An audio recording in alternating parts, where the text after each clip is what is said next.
Okay, well, good evening and welcome everybody to this introduction to beginner's guide to investing with the legend that is Paul Correa, who joins us from Gibraltar tonight from Fiduciary Wealth Management. Paul, how are you this evening?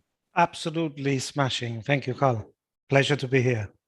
Good to see you. So we'll go into who you are and what you do for people, and we'll spend half an hour or so on the public recording, and we will go to a bit of a hands-up Q&A lock-in afterwards, where we'll talk about the broader aspects, I think, of economics and economists. I often get those hard to pronounce, as you probably do as well, Paul. But we'll broaden the discussion into economics afterwards and how investment relates to that, and the rather tumultuous times we're living in that regard. But in the first part, let's find out who you are and what you do for people. Let's find out about your particular strategy, your approach to investment. And I think we might be able to eke a few tips out of you tonight, as we often are in this sort of situation. Am I right? Absolutely. Good. So who are we? We are a wealth management practice, which was established in 2007, serving the expatriate community. We provide, key service. We offer a very diverse range of services, but in a nutshell, what we do is we provide tax optimized wealth management advice to the expatriate community, and our clients are typically retirees, individuals who are either planning to or who have moved permanently from another country in search of a better quality of life. We help C-level executives in active employment that are holding senior management positions with a high earning capacity and building considerable wealth during their lifetime. And then lastly, we help wealthy individuals with global business interests where residency, domicile, and location of wealth generation causes cross-border conflict.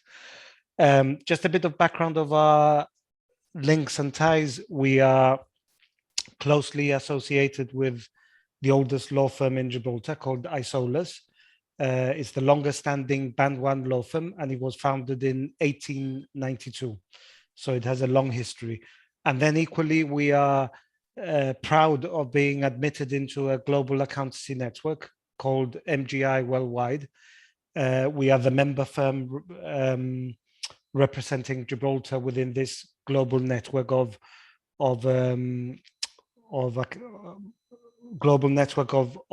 accountants, tax, legal, and consulting firms. It's a top 20 ranked network.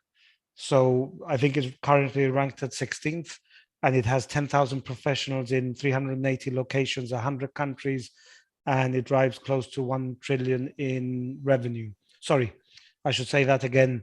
1 billion, I should say, sorry. 1 billion in revenue. I wish it was 1 trillion. That was the forecast. That was the forecast. Yeah, that's the 3-year forecast. No, it's 1 billion, close to $1 billion in revenue.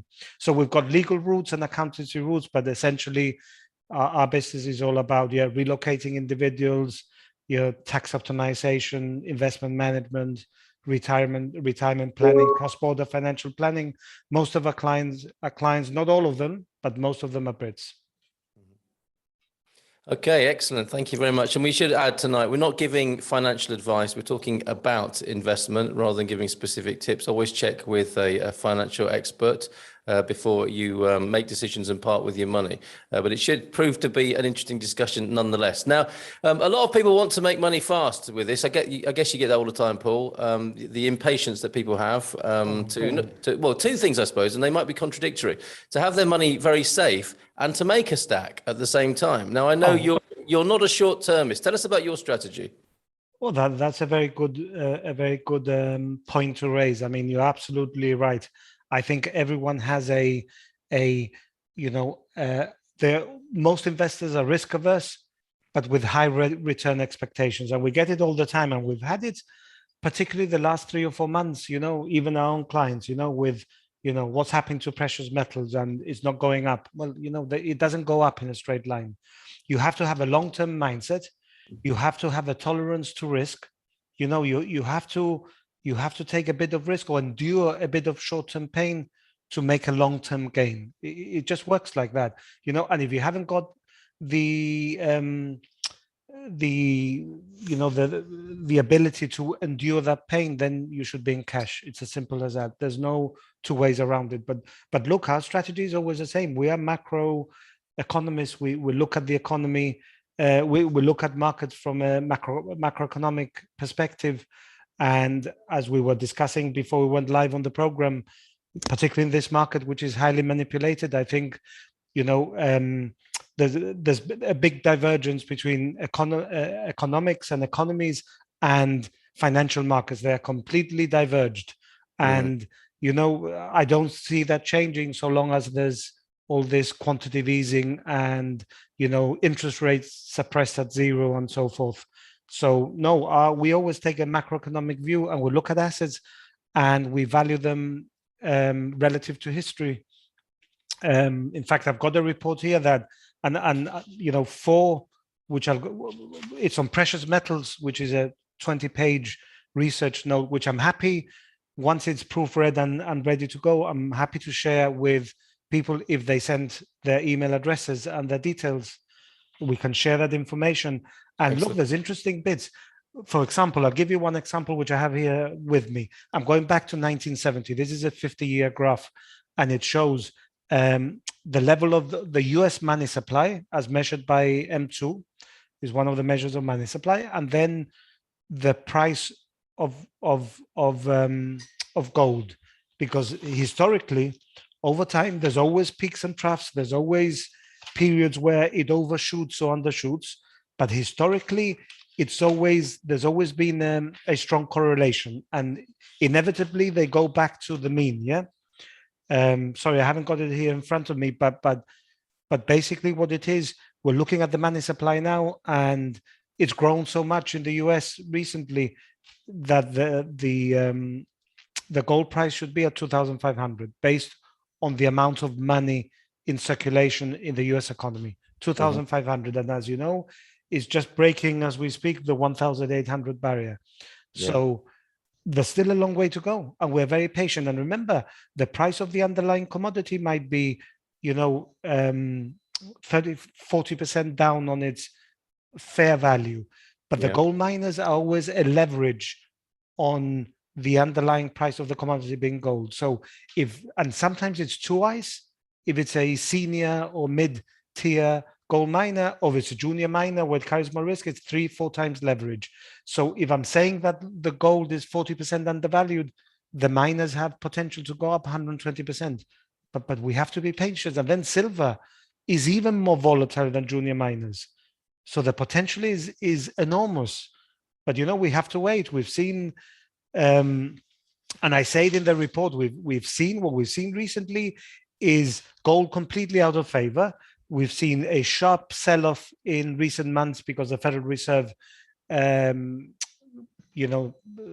noise that the Federal Reserve is going to tighten interest rates or raise rates and, start taper quantitative easing. So these things are very negative. And there's been heavy bouts of gold future selling by short-term speculators. And often they are 25 times leveraged. 25 times leverage, and they are the ones dominating short-term price movements and pushing prices lower. Now, the good thing is that speculators can be easily overpowered once capital flows back into gold and silver, and and sentiment changes in the marketplace. And because they are leveraged so heavily, 25 times, a shift of 4% in the gold price upwards can wipe them out completely. So they haven't got unlimited firepower, but it's these short-term speculators that have been driving the price down. And so long as capital doesn't flow into gold and silver, they just drive it lower. But I think we're starting to see in the last few days a changing trend. That fresh, eh? Scott in the comments is saying gold is manipulated. I think there are a few people with you. and your view here tonight, and keen to know what you're going to say this evening. And we will go into that bigger economic picture in the hands up Q&A after the main event here. My current strategy, says Jeff, is to hold the gold. Yeah, hold the gold. It's a nice little phrase there, isn't it? My current strategy is to hold gold until QE ceases. So more talk of that later on, because I want to get the general picture of how you go about things and how you would advise somebody. Well, I say advise. What tips you would give? You know what? You know the line I'm trying to walk here.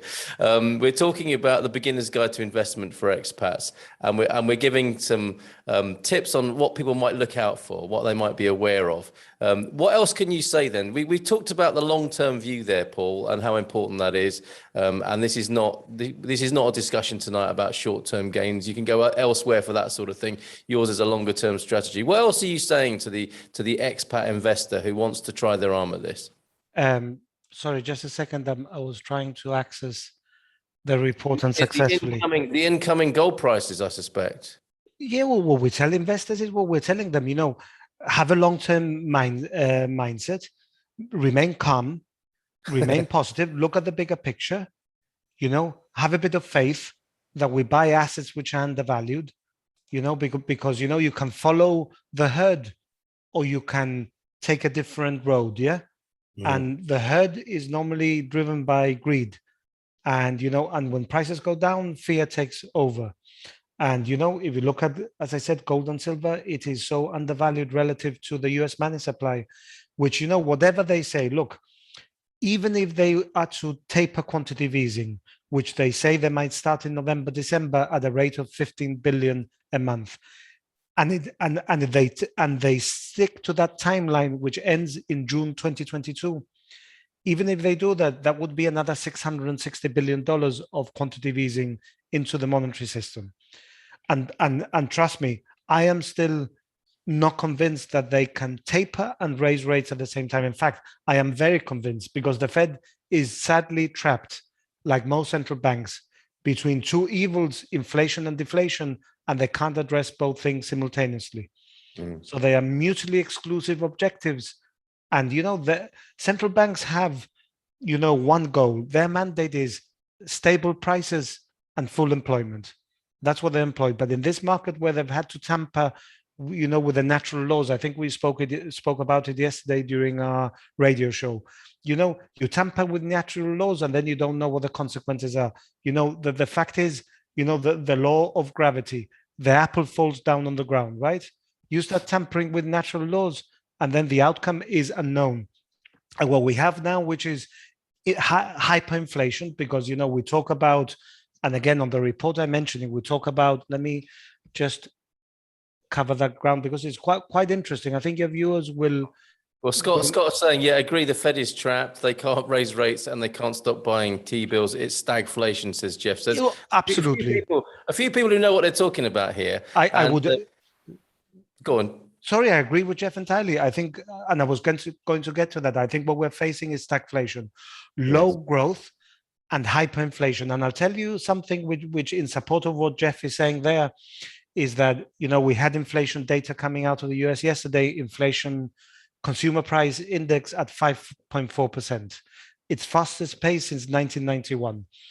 But what's particularly interesting is that, the CPI is also manipulated. It depends what the constituent parts of the CPI index is. But if you ignore the index and look at what's happening, what's happening out in the street, so to speak, because I don't think that CPI is reflective of current inflationary pressures. But if you look at the US home prices as measured by the Case-Shiller National Home Price Index, it's up 19.7% in the year ending July 21.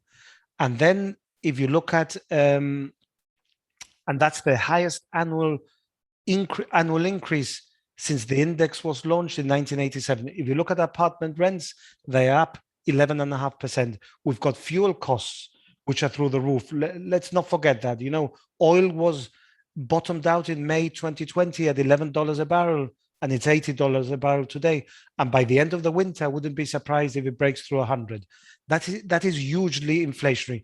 And the difference between now and then, because we need to look at, and you rightly said, you always look at it historically. Yes, I do. I think you have to put it into perspective. And the other, if we look back in time, in the 1970s, when we had that bout of inflation, and inflationary pressures took hold, the Fed chairman at the time was Volcker, and Volcker raised interest rates to double digits. The problem we have now is that raising rates, even marginal rates, would cause loan defaults and destroy the global economic system as we know it. So we repeat again, the Fed is trapped. In the 70s, they could raise rates and they, as a way of dampening inflationary pressures, but they can't do that now. They make noises and there's this rhetoric about we need to control inflation, but they have no tools. It's like, having all these ammunition to fight the enemy and you run out of bullets, right? You've got nothing. Paul, I am struggling to keep you away from global economics here, aren't I? Okay, fair and enough.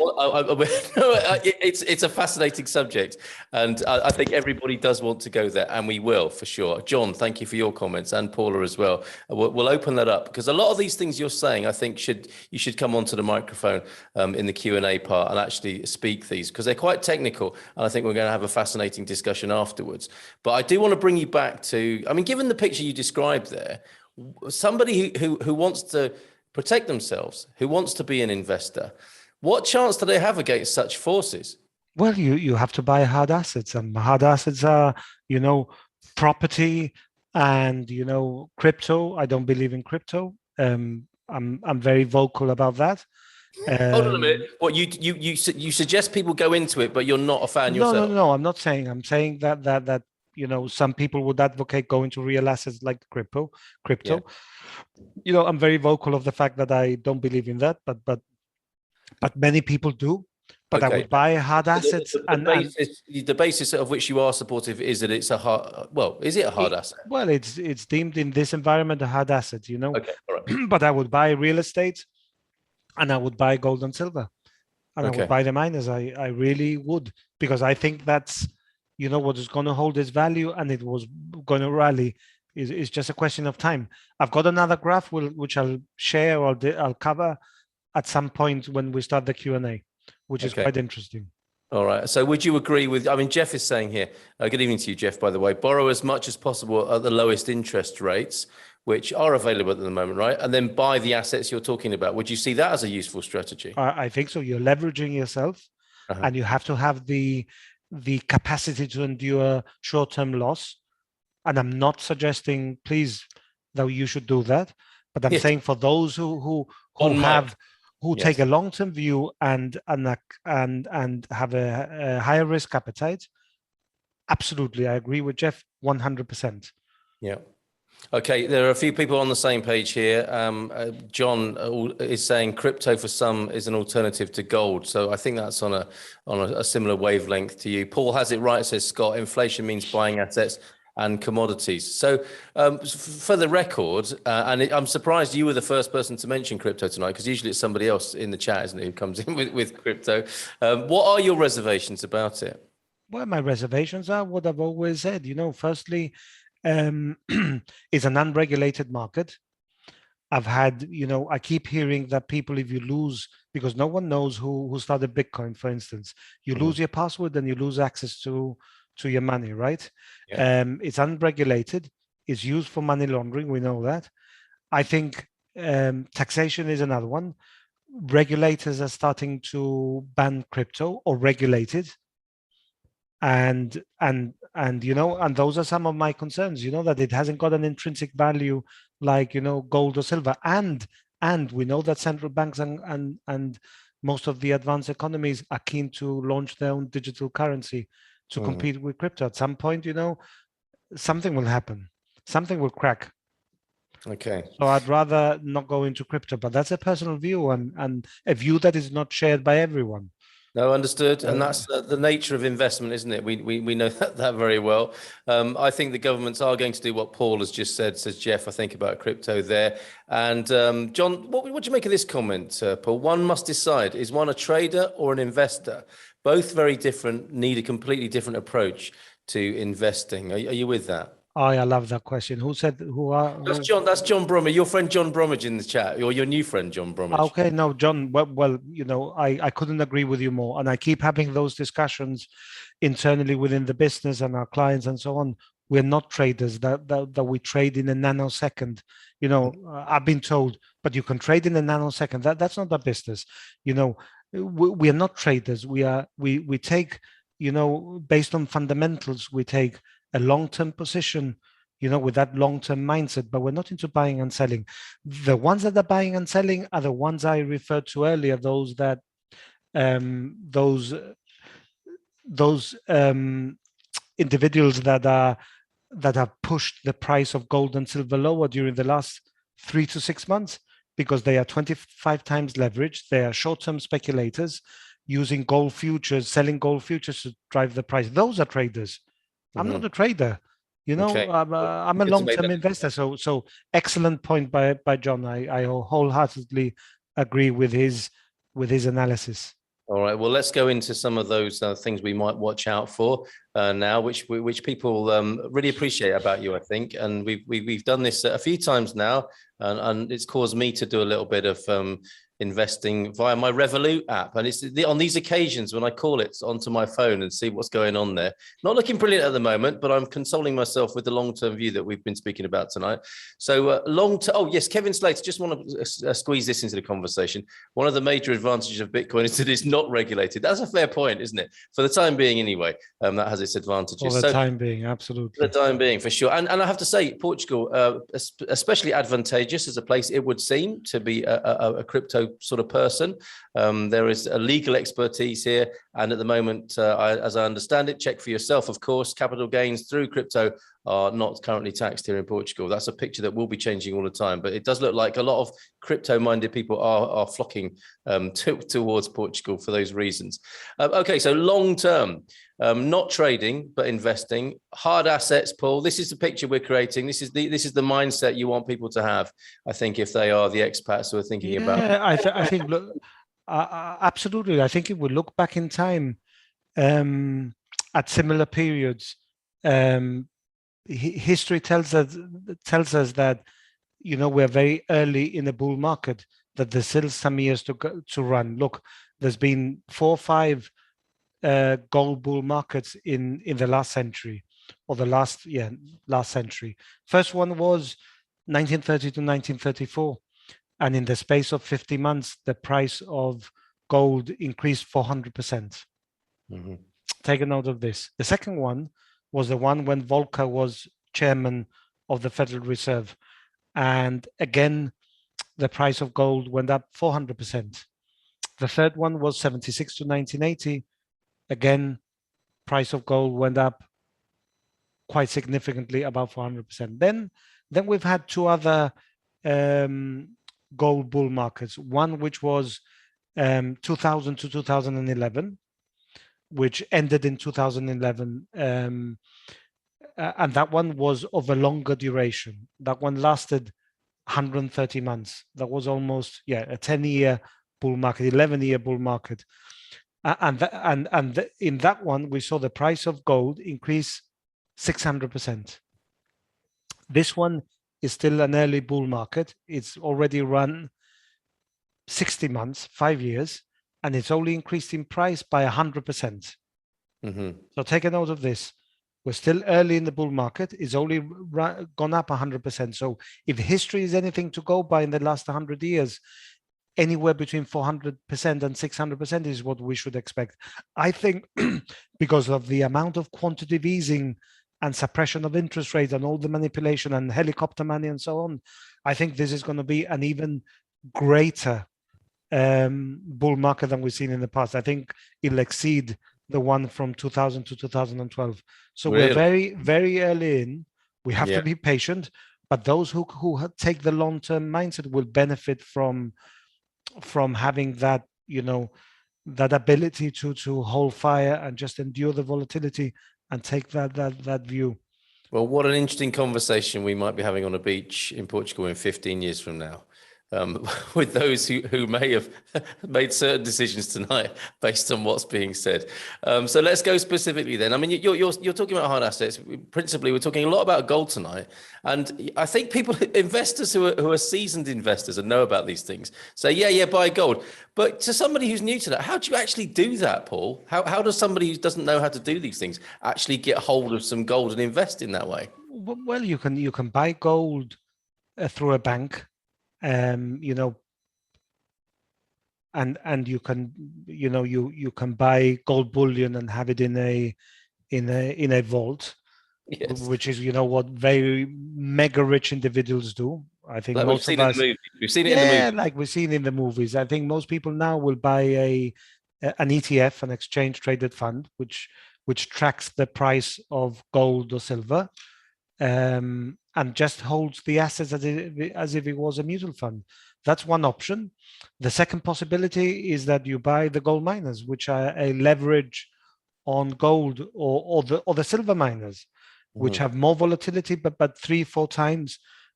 So you can imagine, if gold is going to increase 600% and you buy the gold miners, then it's 6 times 3. Okay, So that's and I need to ask you again. 1,800%. You're a man immersed in this day to day, and you say buy the gold miners. What does that actually mean? You're talking about buying stock in those companies that are doing the mining. Well, you buy a fund which buys companies that are gold miners and are extracting and mining gold. Okay, a fund of mixed stock, Yes, then, not specific.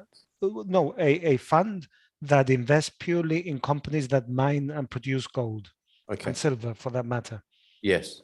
Okay, so with mine, because when we talked, I think a few months back, you had a particular a company of interest, which was Kinross, I think, wasn't it? Kinross, and I mean, it's been battered like all of them, but I'm very, very Kinross, and I would say Rio Tinto, which is quoted in the FTSE 100, and extremely cheap at these levels. They're just going to go. They're going to race. Okay, and I'm chuffed to say that my Harmony gold mining purchase has only gone down. I'm talking now, like, you were saying they've all been battered. My pick of Harmony gold mining only went down 6.3%, which is a little bit less than the hit that Kinross took. So that's not so bad at the moment by the sound of it. But then again, I did only invest £10. But it was just to get an illustration, and I think this is quite a good thing. You might also recommend this. This is a great thing you can do on your app, but people can actually literally play at this, can't they, with small amounts of money? You don't have to be a red braces, great big property magnate, wheeler dealer like we've seen on the movies who buys gold bullion. You can play at this, can't you, on the web and on apps now with buying small amounts? Yeah, of course. And then you get the idea of how it works. Yeah. Yeah. Okay. So Revolut is my way of doing that. What else have you got then, Paul? We're talking about funds there with the gold miners. Anything else for us that we might be looking at? I mean, it's a difficult one. I would say industrial metals. They've taken a pasting. Palladium has gone down. I was looking at the Bloomberg app. Let me just have a quick look again. But it's taken a big hit. And where are you looking? Are we allowed to know where you're looking right now? Yeah. I'm looking at a Bloomberg app, which I have on my phone. All right. Okay. And Palladium is down in the last year. Let me see. It's been a roller coaster ride. I think it's like copper. It's heading higher, but it peaked at much higher. At almost 3,000. And now and then it bottomed at 1,900 or whatever it is, and it's picking up again. It's picking up. So plenty of opportunities within the industrial metal space. Okay. And because I think we talked about chips before as well, didn't we? Obviously, silicon chips. Yeah, semiconductors and the like, and there's a lot of areas where there's value in the market, but it's an expensive market, and one has to tread carefully. I think we could have the financial markets more stimulation. It could go run into 2022, but again, you had to look at the data as it comes in, because some of the data coming in now is starting to be a bit patchy, as Jeff mentioned. I think, some of the data is indicating that maybe the global economy is starting to slow down a bit, in which case the stock market might take a hit. Equally, it might keep running into 2022, but then, then it might get even more expensive and even more crazy. And then you need to take the chips off the table at some point. To mix our chip metaphors there. Brilliant. Okay. Before we go to the hands up Q&A and turn off the recording here for the public part of the webinar, can you explain a little bit more? The ETF acronym came up on the breakfast show the other day. For people who don't know what an ETF is, and I am doing my best here to try and demystify a lot of what goes on here, because this is the beginner's guide. So what's being spoken about there with ETFs, Paul? How do they work? Well, ETFs are unlike mutual funds where you buy the underlying companies. The ETF, what they do is they buy, they could buy futures or options, they could buy derivatives, or they might buy an index and track an index using derivatives. So it's cheap and cheerful, and so it's passive investing. Okay. By tracking a particular commodity, a particular asset type, rather than buying hundreds of different companies within a space. So if you buy, I don't know, if you're into UK equities, you buy a fund, and the fund might have 100 underlying UK equities, or 100, or I'm buying the US equity fund. So you're tracking 100 companies. But with ETFs, it's based on tracking an asset type, rather than buying the underlying companies. So that's the distinction, and it's much cheaper to manage. So whereas a mutual fund could be, it's active management, an ETF is passive management, just tracking an index. Okay, and safer in that way. What are the advantages? Well, it depends, because some people claim, that most asset managers are, their track record is not very good, and you're better off just tracking an index than putting it in the hands of fund managers that perform worse than the index they're supposed to track. Mm-hmm. So if you're rated top quartile in the top 25% of your space, so let's say there's 1,000 UK equity funds, and you are ranked performance-wise in the top 250, then you could potentially be outperforming the UK FTSE 100. Yeah, in which case you want an active fund. Okay. So it depends on the fund manager and then how they perform. With a tracker, it's a no-brainer. You just track an index. You think, what? I don't know. Pork bellies are going to go up. I'll just buy an ETF. It's cheap. It doesn't cost too much, and I don't have to think too much of whether it's going to underperform or overperform. I think pork bellies are cheap, and I'll just buy an ETF. That's what it is in a nutshell. I imagine very popular in Portugal as well. Now you mention it. Exactly. Okay. So just to conclude then, Emily, thank you for this comment. And I think this happens to quite a few people, to be fair, when it comes to investing and money, generally speaking. My brain is turning into porridge trying to understand all of this. It is complex. It's complex and complicated. And sometimes you need professional help. Paul is there to do that.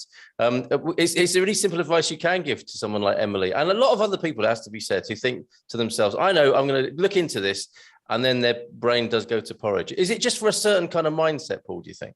No, it's not for a certain mindset. The thing is, as you rightly said before, most investors have a low appetite for risk, but have super high return expectations. And unfortunately, in life, it doesn't work like that.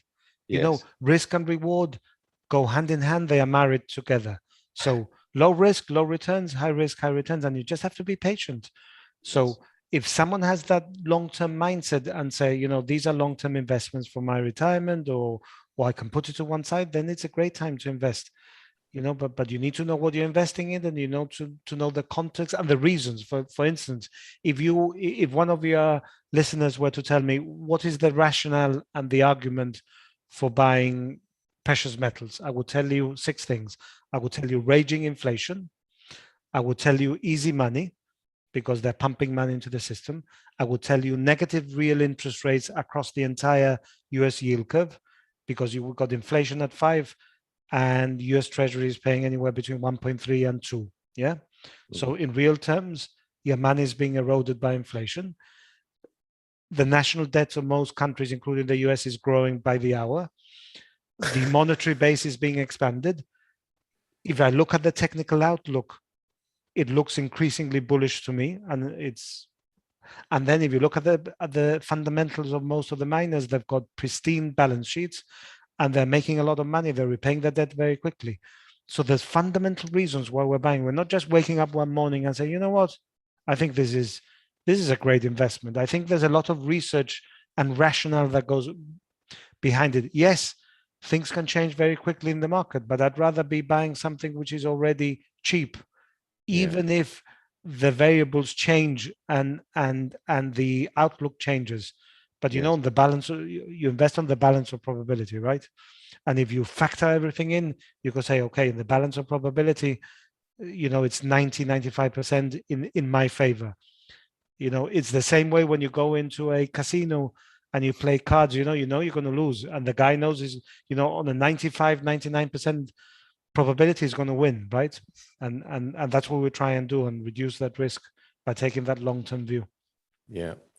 What an amazing moment to end the YouTube recording on for the public part of the webinar. And can I just repeat it one more time? Please do, Paul. You know, if they send you their full names and email addresses and telephone numbers, we will publish this report. Before we send it to our clients, we'll send you a copy, and it's purely based on the precious metal sector. I think it's an interesting one, and one that your readers might be interested in receiving. Yeah, absolutely. So the email address for that, Paul, please. Inquiries at fwm.gi. Absolutely. Name, surname, email, and telephone number, and we'll send across as soon as it's proofread, approved, and tidied up. You'll get a copy, which I reckon will be next week. All right, that's fantastic. What a great offer. Thank you very much, Paul. Always fascinating to talk to you. And we will move on to a conversation now where Kevin Slater has put into the chat, as of last week, a number of the biggest tech stocks in the United States were all well below their recent all-time highs, as shown on a list on Twitter. All of them, the big names, Microsoft, Google, Apple, Tesla, Facebook, Amazon, Shopify, Twitter, and on it goes. Even Zoom that we're using tonight. We'll talk about the big picture and why that might be happening now. Thank you, Paul, so far. And we'll go to an exclusive part of the call. And remember, of course, if you become a premium member at expatsportugal.com, you get VIP treatment on the calls here, and you'll ensure your place to have a chat with Paul after the public part of the webinar. Stay tuned for that.